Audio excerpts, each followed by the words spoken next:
Assalamualaikum warahmatullahi wabarakatuh. Kembali lagi di channel Jihad Official, Jihad Friend atau Jihad Ahmad, Friend atau Jihad Ahmad Official. Kita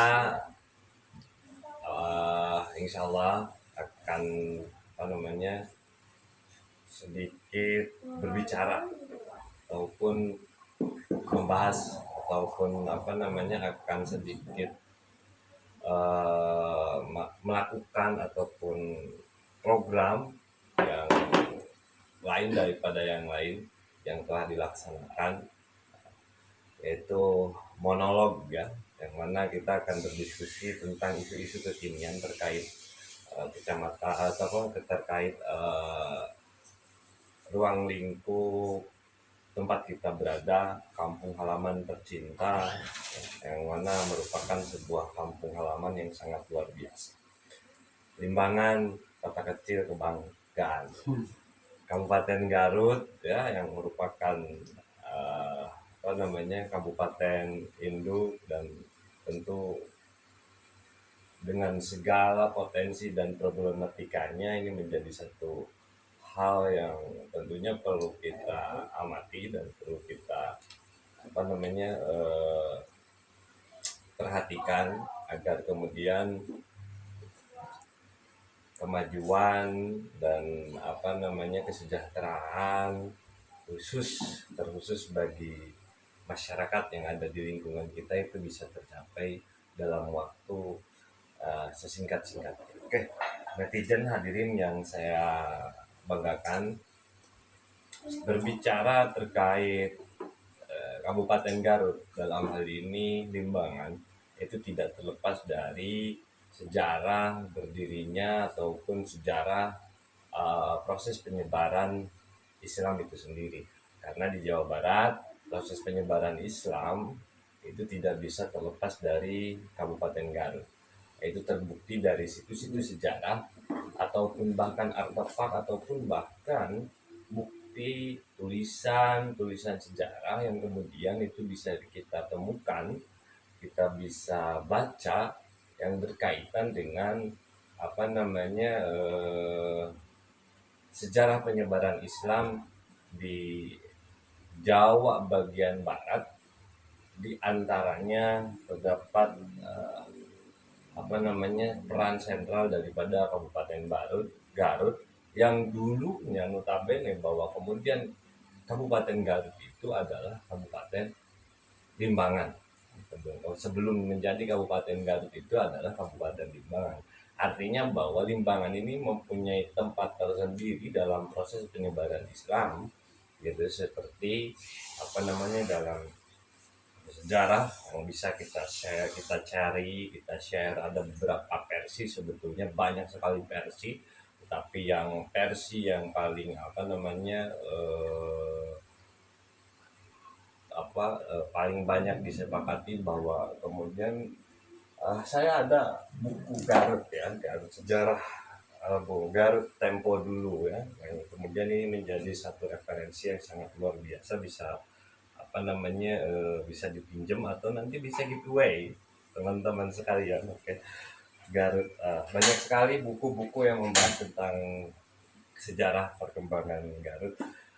Dan tetapi kemudian yang ingin saya bahas adalah bahwa proses perkembangan Limbangan ini tidak bisa terlepas dari proses penyebaran Islam ini tidak bisa terlepas dari proses politik kolonialisme, yang mana kemudian pada tahun 1801 Limbangan itu diakuisisi oleh Inggris sampai 1803, dan kemudian 1803 pindahlah kabupaten, diganti ataupun pindah ibu kota kabupaten, dan nama kabupatennya pun diganti menjadi Kabupaten Garut. Tapi kemudian sejarah membuktikan bahwa banyak sekali tokoh-tokoh masyarakat penyebar agama Islam di Limbangan, yaitu terbukti dengan tadi situs-situs sejarah yang membuktikan ada Sunan Cipancar, Sunan Romenggong, yang konon katanya beliau adalah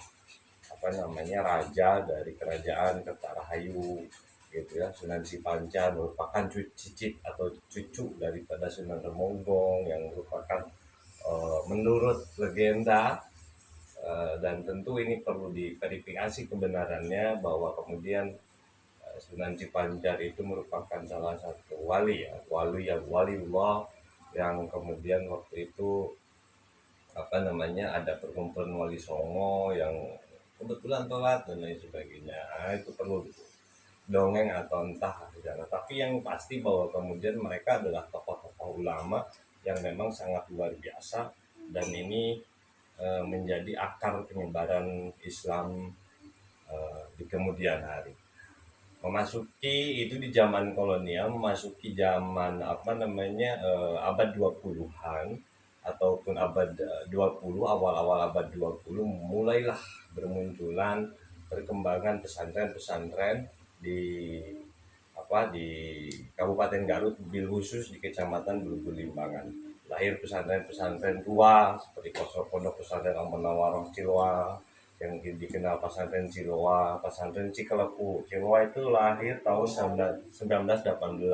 Pesantren Cikelepu bahkan lebih tua lagi. Pesantren Pulau Sari tahun 1927 ya, di Kabupaten Limbangan. Paujan tahun 17 gitu ya, 1700-an gitu ya.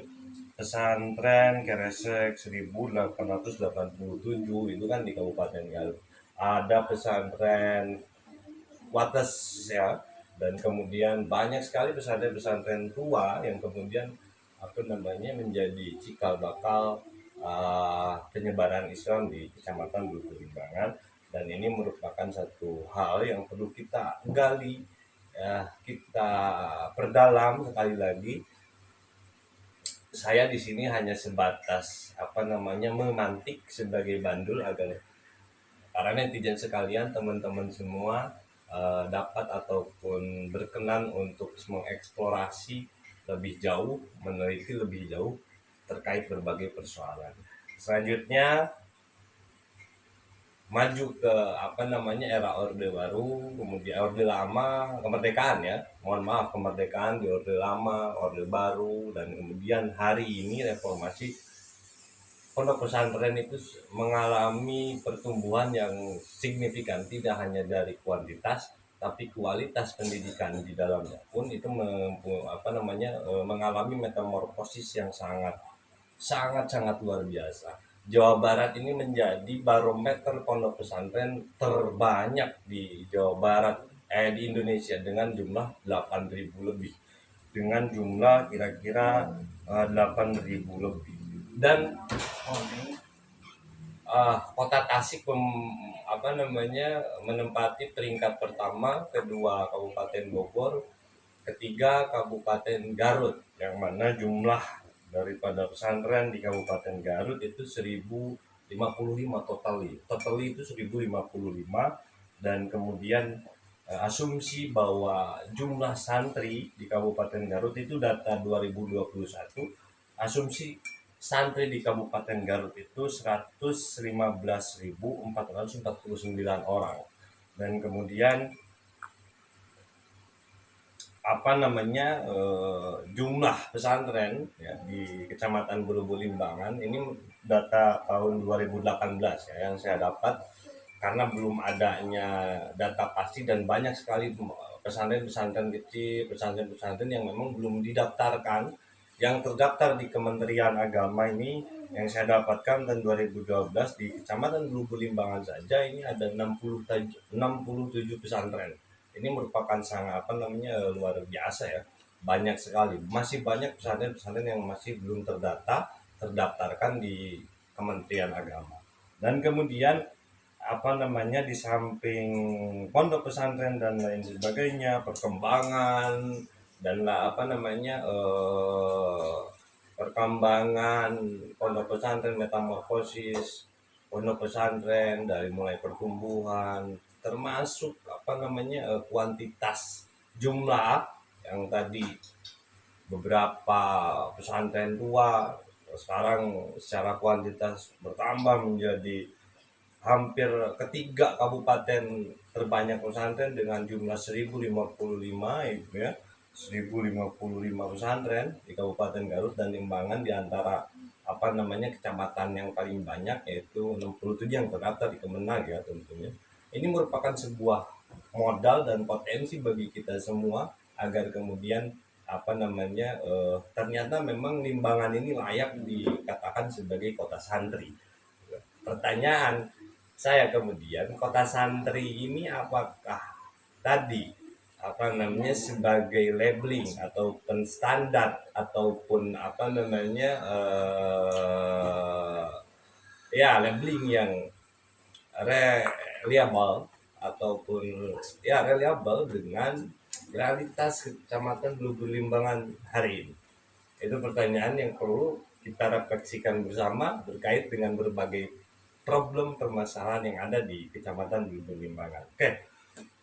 Di samping pendidikan pesantren dan lain sebagainya, terdapat juga ratusan bahkan ribuan sekolah ya, ribuan sekolah yang ada di Kecamatan Blubur Limbangan ya. Seperti SD ya, SMP, SMA ada 43. Jumlah SD itu swasta dan negeri, SMP ada 15 ya, SMA ada 5 menurut tahun 2018.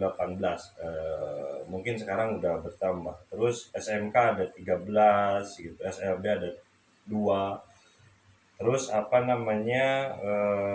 Madrasah Ibtidaiyah ada 12 ya di Limbangan, MTS ada 13, swasta dan negeri ya. Dan Madrasah Aliyah itu ada kira-kira 6 ya, 6 di Kecamatan Blubur Limbangan. Nah, ini sangat menunjang.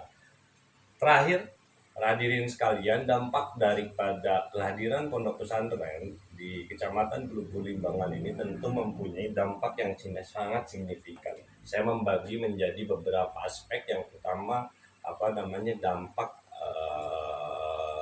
sosial atau kultural bagi masyarakat Limbangan. Dulu bahwa kemudian kehadiran pesantren itu menjadi satu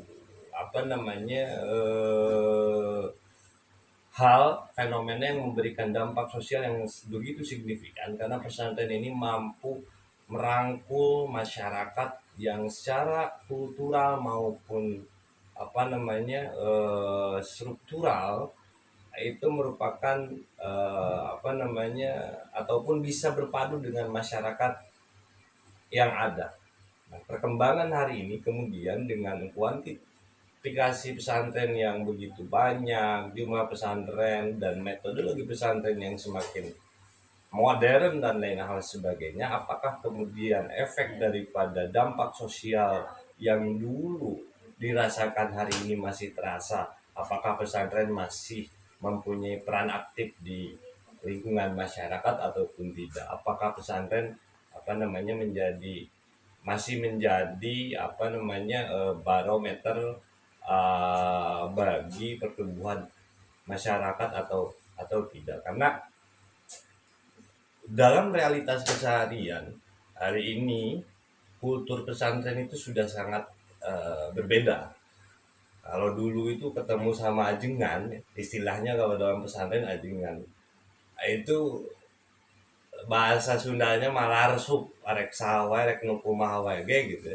Kalau hari ini kita ingin bertemu ajengan, itu ditanya dulu sama satpamnya, sudah punya janji atau belum? Alah batan panggih jeung pejabat. Ini menjadi satu problem, persoalan, dan kemudian pertanyaannya, apakah kemudian dampak sosial ini masih berlaku zaman dulu ya, ataupun hari ini sudah ada perubahan dan lain sebagainya, dan dampak apa yang kemudian menjadi